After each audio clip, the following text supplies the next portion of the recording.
உன்னை நானே தெரிந்து கொண்டேனே, உன் பெயர் சொல்லி நான் அழைத்தேனே, ஒருபோதும் நீ கலங்கிட வேண்டாம், கலங்கிடவே வேண்டாம். ஏசாயா 44 அதிகாரம் 2வது வசனத்தில் சொல்வார், நான் தெரிந்து கொண்ட ஈஸ்வரனே பயப்படாதே அப்படிம்பார். நான் தெரிந்து கொண்ட ஈஸ்வரனே பயப்படாதே. இது என்ன வார்த்தைனா, என் தகப்பன் வீட்டார் எல்லாரிலும் என்னை தெரிந்து கொண்டார். பார்த்தீங்களா, யாக்கோபுடைய குடும்பத்தில் யாக்கோபுடு பிறந்த எஸ்ஸா இருக்கிறாரு. ஆனாலும் கூட கர்த்தர் யாக்கோபை தான் தெரிந்து கொண்டார்.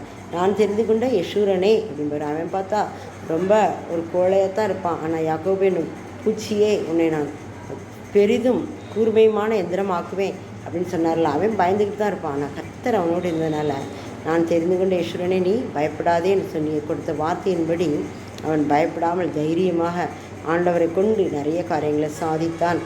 இஸ்ரவேல் என்று அழைக்கப்பட்டான். யாக்கோபு என்ற இருந்தவனை இஸ்ரவேல் என்று அழைக்கப்பட்டார். ஏன்னா தேவனோடும் மனிதனோடும் போராடி மேற்கொண்டாயே, அந்த மாதிரி மேற்கொண்டார். யாக்கோபை போல நான் போராடுவேன் அப்படின்னு படிக்கிறோம்ல, அது மாதிரி யாக்கோபை போல் நம்ம போராடி ஜெயிக்க வேண்டும். கர்த்தருடைய நாமத்தினால நமக்கு கிடைக்க வேண்டிய ஆசீர்வாதங்களை யாக்கோபை போல் நாம் ஜெயிக்க வேண்டும்.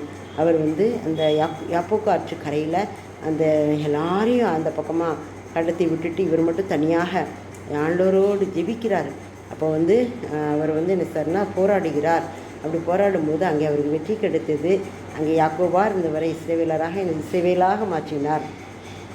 இந்த நாளில் பாருங்கள், எத்தனையோ ஒரு நாடுகள் இருக்குது. ஆனாலும் இஸ்ரவேல் நாடு சிறிய நாடாக இருந்தாலும் கூட அந்த நாட்டை யாராலையும் என்ன செய்ய முடியலை, ஜெயிக்க முடியலை. காரணம் என்னென்னா, கர்த்தர் தெரிந்து கொண்ட அந்த ஜனம், கர்த்தர் தெரிந்து கொண்ட யாக்கோபின் மூலமாகத்தான் ஆண்டவர் சிதர் அந்த காரியங்கள் நடத்தினார்.